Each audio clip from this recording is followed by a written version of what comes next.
My fiancé has betrayed me. My brother has betrayed me. And you know what? I'm going to cancel the wedding. I can't be with a woman who would cheat on me.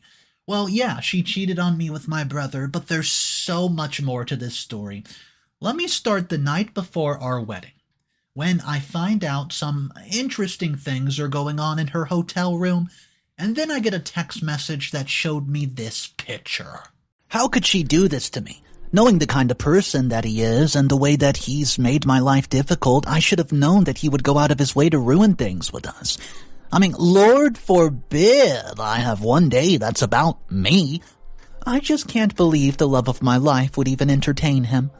If I had not seen the video with my own eyes, then I would have never believed it. While she was supposed to be at the altar, she was late for her wedding. That's because she was preoccupied with my brother.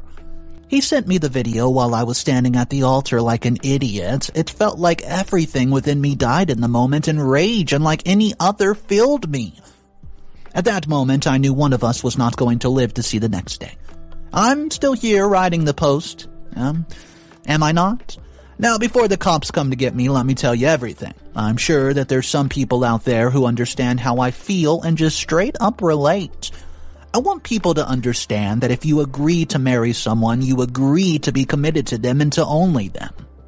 You know, stepping out is the most disrespectful thing ever, especially the night before a wedding. I thought she was resting in her hotel room that night, not busy with my brother. Him of all people. Anywho, I'm wasting precious time by not getting to the point, right? I'm 33, I have a brother who's 27 named Ty, and a fiancé named Merinda. Ugh, Merinda. All my life, Ty has gotten what he wants. When we were children, my parents used to force me to give him my toys if he started crying for them. Whenever he did something wrong, he blamed me, and my parents believed him, and as we grew older, I started to realize that he could do no wrong in their eyes. Not only that, but they would do anything to make him happy. They never disciplined him or allowed him to work for anything in his life. They spoon-fed him and spoiled him rotten, and he was their golden child who was not capable of wronging them. So, as I grew older, I resented them for the way they ignored me. I was treated like a nuisance and sidelined at every turn. I worked so hard just to get some sort of acknowledgement, but to no avail, and they did not see me. All they saw was him. We came from a pretty well-off family. My dad has invested in a lot of properties and companies, and my brother is the second born, but he's set to inherit everything. You see, my dad's excuse for that was that he was more business-minded than I ever would be. He could not even finish a college degree. Heck. Is that what they meant when they said business-minded? I, on the other hand, have 2 degrees under my belt, and I'm growing my career exponentially and making a lot of moolah. Companies and literally are fighting over me. What has my brother achieved? After college did not work out for him, he decided to travel all over the world and be a party boy. He ended up having to come home because he got into some trouble in some country, and my parents handled it, but they never told me what it was that he did. They knew that I would tell them that they needed to let him be an adult and fix his mistakes. He is a literal man-child with no potential for growth, and all he does is cook up terrible business ideas and milk Dad of investment money. It has happened nearly 5 times now, but Dad still believes in him. There's no hope for him. Maybe if they took him back to preschool, he could finally grow up. Most adults develop their prefrontal cortex by the age of 25, and I'm pretty sure that Ty's never developed. That man does things first and thinks about the consequences later. Even with that, I would have thought that he would have respected the fact that Merinda is my fiancé and way out of his league. The girl's beautiful, smart, driven. We're talking wifey. When we started dating, she was never a fan of my brother. She stayed away from him and did not like me hanging out with him too much. She feared his bad behavior would rub off on me, and now look who was all up on him last night. Gosh, I can't get the image out of my head. I can't imagine what must have been going through her head to agree to it. I can't believe what she's actually telling me. She sent me several messages since I called the wedding off, and I've not responded to one. She claims that she got very, very drunk and doesn't even know it happened. I never know her to have trouble controlling her alcohol intake. In addition to that, I did not get why she was drinking the night before our wedding. So, we decided to have our respective bachelor and bachelorette parties a week before. We did not want to wake up with a hangover on our wedding day and not be able to enjoy it. I'd not touched anything toxic to my health all week. I had detox so that I would wake up fresh on the day, and I did not get why she felt she needed to drink. I sent her one message telling her to leave me alone. I left the church and called my brother. He was not answering his phone, but I had an idea exactly where he would be. He was probably with his idiot friend Percy. Ugh, Percy. Those two were cut from the same cloth and always encouraged each other to make all sorts of bad decisions. You know, with friends like that, who needs enemies to derail them? I found him lounging in Percy's pool with no regrets in the world. When I called him, he lazily got out of the pool and asked me what exactly it was that I wanted. I shoved the picture in his face and he laughed, and he called Merinda a characterless woman and said that I should thank him for finally showing me her exact true colors. What? I asked how dare he thinks that he could lay a hand on her. He was not even worth the air that she breathed. He laughed and said that it was so easy to get her to comply, and implied that she enjoyed every bit of it. Well, way more than she enjoys it with me. That was the wrong thing to say because I went absolutely ballistic. I did not think twice before my first connected, well, a punch to his jaw. And I painted the poolside red. He had done a lot of things in my life, some nearly unforgivable, but nothing to this extent. I've never laid a hand on him no matter how angry I was. I've always controlled my anger or found other outlets, and I knew that beating him would upset my parents and they would never forgive me. I wish that I had beat the hell out of him a long time ago and knocked some sense into the boy. I did not stop. All I saw was red as I rained down punches upon him. He never stood a chance. You know, I did some MMA back in college, mixed martial arts. It helped me deal with always living in this mediocre shadow of his. The number of times that I've imagined my opponent was him is too many to count. After a while, I stopped, and I left. Nobody came to stop me, which made me assume that Percy wasn't home. So when I left, Ty did not have a single snarky thing to say, and all I know is that he was unconscious when I left him. I don't know if he's dead or alive. Right now, I'm dealing with the mess that he's made. The videos and pictures are trending, and everyone knows that my wedding was canceled, and they're all messaging me. I don't want their pity. I want that stupid boy to know pain like never before. I hope he survives so that I can show him some more. I'm not done with him yet. I know that violence is not the answer, but I've tried everything. I mean, what do I do with a brother who cannot practice human decency? Someone who does not know that his sister-in-law's off limits? Hopefully I knock some sense into him. As for his parents, I don't care if they're mad at me or disowned me. If they take his side after this, then I disown them. They cannot continue to allow him to get away with everything just like that. So I'm basically a mess right now and would appreciate an outsider's point on the whole thing, so here I am sharing the story with you guys. Anyways, I'll update in just a little bit. Update number 1. Hey everyone, so it's been 2 weeks since my initial post, and I do want to thank you for the comments, and believe me, I've been thinking about what happened during the week. I've been in jail. My brother, he survived and he pressed charges against me.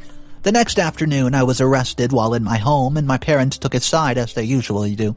They went to visit me and told me that they disapproved of what I've done. They tell me that they were going to let the law deal with me harshly. Well, of course, I was horrified that they did not take the context into account.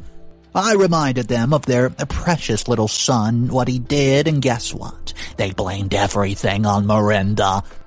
They claimed that she was the one who seduced their precious boy, knowing what it would do to me. They then told me that I should be grateful because I found out about this before I married her, and they sounded just like him, as if they had no thoughts of their own. They were basically his little puppets and so far gone into his manipulation to get any help. I decided to tell them to stop visiting me and to focus on my case, and as I was doing this, Merinda came to visit me. When I saw her, my fury came back. I could not believe that she dared to visit me when she was the reason I was in this mess. I was completely disgusted by her. So I refused to speak to her. I allowed her to sit there and talk, pretending like she cared about me. After a while, our visit ended, and she went back home. She was back the next day, and it appeared that she did not want to give me a break. She told me that she was going to keep on visiting until I heard her out. She told me that she understood how things looked, but she would never do that to me. She just needed me to look her in the eyes and see if she was telling the truth. She told me that she would tell me everything that she remembered, and it would be up to me if I believed it or not. I decided to give her the benefit of the doubt and looked her in the eyes. I was struck by how much pain I saw in them. I ignored how I was feeling and told her to speak. She tells me the following that night she did not plan on drinking. She got a message from my cousin's sister asking if she wanted a nightcap. My cousin's sister did not want to drink alone because she sometimes overdoes it. She ended up agreeing but decided to drink non-alcoholic options. Sure enough, she had the receipt which showed that she did not drink any alcohol. She said that at some point my cousin went to the bathroom and did not come back. She wanted to look for her, but then my brother distracted her. She got one last virgin cocktail before she went to look for my cousin. However, the cocktail tasted weird, and she started to feel funny. Guess who offered to take her back to her room? That's right, my brother. She said that all her limbs were feeling really, really heavy, and she could not control them at all.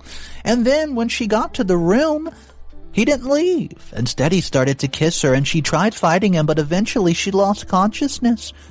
When she woke up, he was gone. He left her a note saying the previous night was fun. Shortly after, she got the video in her inbox, and she had overslept, and everybody had tried to find her, but she was not in her room. That's because he put her in another room just to make sure that nobody would disturb them. He probably also wanted her to not wake up when her bridesmaid tried to wake her up. The whole time she was telling me this, I started to believe her.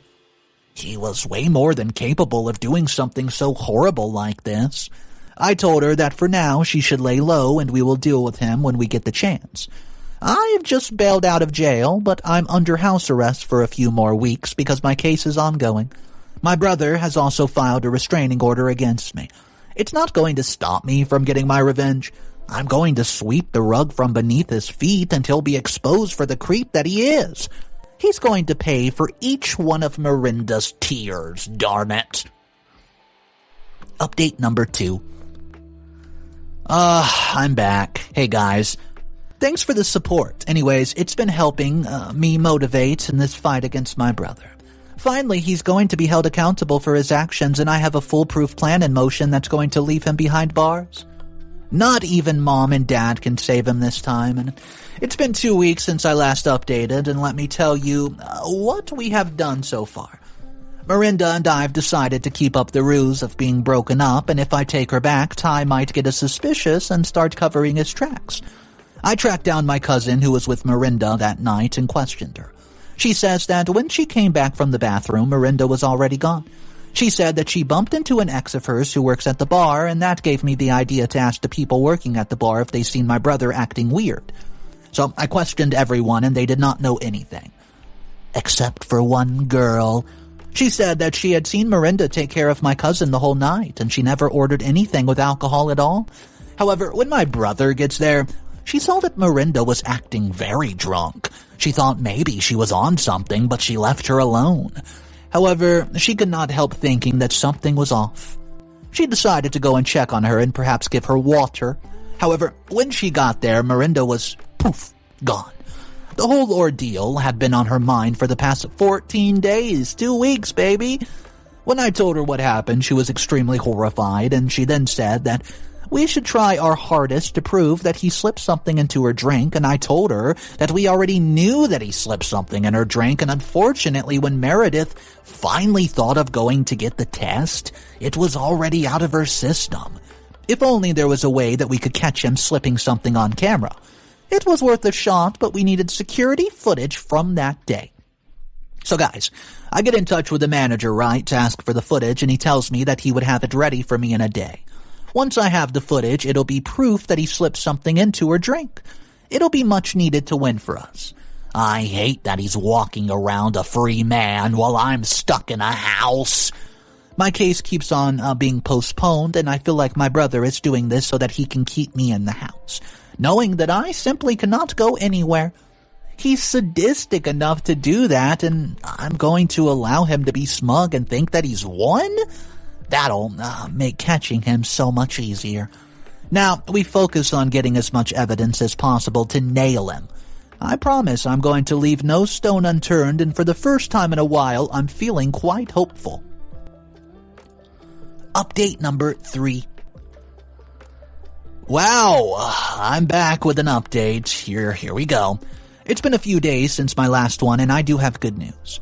Things are coming together, and I'm no longer on house arrest. I went to court today, and the case was suspended. Since I'm a first-time offender with a good reputation, all I have to do is 2 months of community service and pay a $2,000 fine. I hate the fact that I'm getting fined, but it's much better than being absolutely behind bars. With freedom comes exposure to the outside world, you know.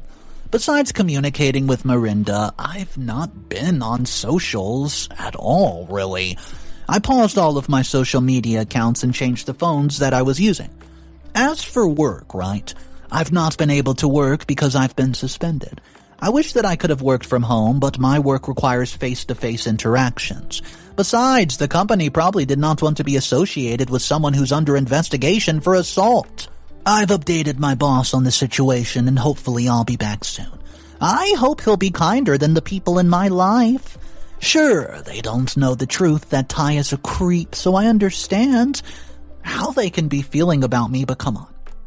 He ruined my wedding, how can they take his side? They're all falling for his pitiful story while I'm being painted as the jealous villain.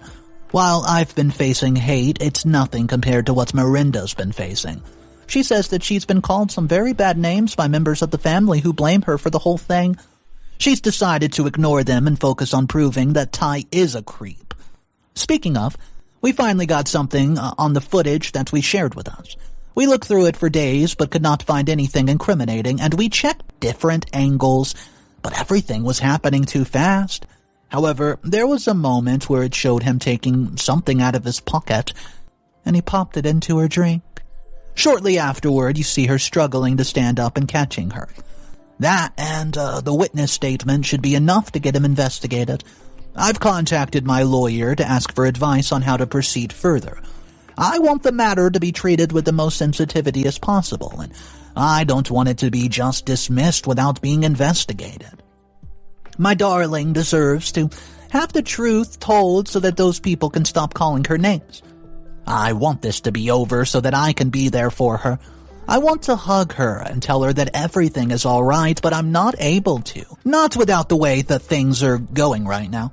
We still need to maintain a facade, but not for long. We're close, and I can feel it.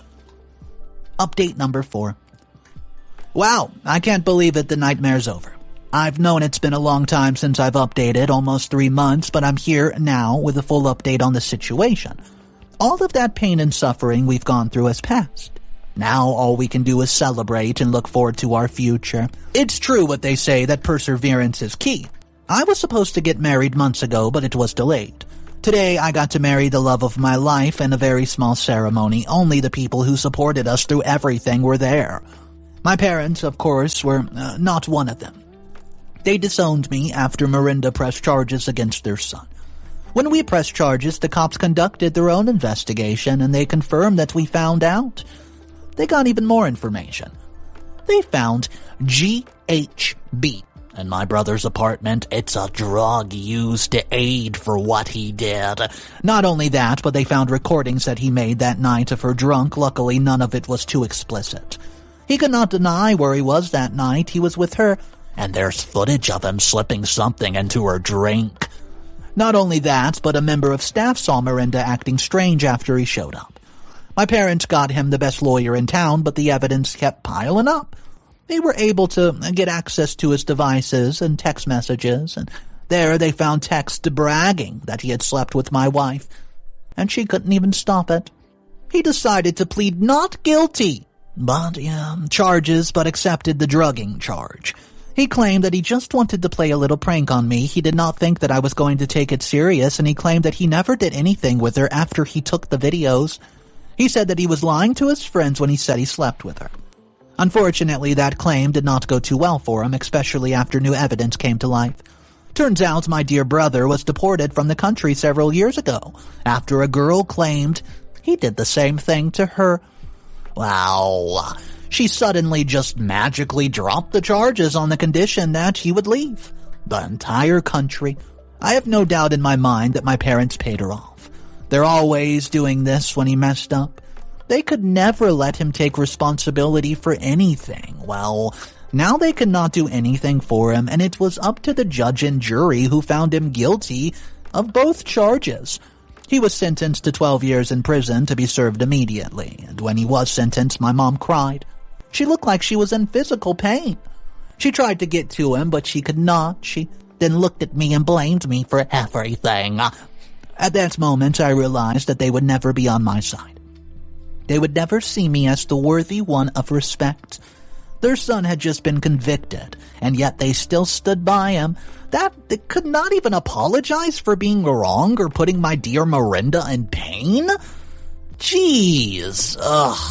Well, I realized then that they did not deserve to be in our lives, and I took her home and proposed yet again. However, this time, I did not want to wait months to get married. I felt like we waited enough. So after months of being in and out of court, we finally tied the knot. We regained our good standing in the community as well after my brother was sentenced. I also got an email to come back to work, and so we got married, moved in together, and, well, we're ready to move on to the next chapter of our life, and I can't wait. Comment number 1 from the final post says, OP, I just want to say I'm happy that things worked out for you. My hand was in my heart the whole time I was reading your story. I was so scared that Merinda, who had to go through all that alone, I'm glad that you gave her a chance to tell the truth. I'm sure this whole ordeal has only made the two of you stronger. As for your parents, you're better off without them. The two of them do not deserve your time. You should have cut ties with them a long time ago. I mean, how can they not deny the evidence that's right there in front of them? Comment number 2. OP, first of all, I want to say that I'm glad that you managed to get out of jail. I wish that you had handled your brother differently in the beginning, though. You could have allowed your fiancé to tell you what she remembered and then made the judgment. You know how your brother is. Why did you believe his lies in the beginning? You described your fiancé with such respect, but it was so easy for you to think that she betrayed you. At least she was willing to forgive you after doubting her. So, if only you had gone to her first, you could have solved this whole thing faster. Other than that, good on you for not giving up and proving what happened. It could not have been easy, but you did it. Hopefully your brother learns a thing or two in prison. He seems like the type who will not be easily surviving a day in prison the way that he is so spoiled. Your parents should not blame you for this. They should blame themselves.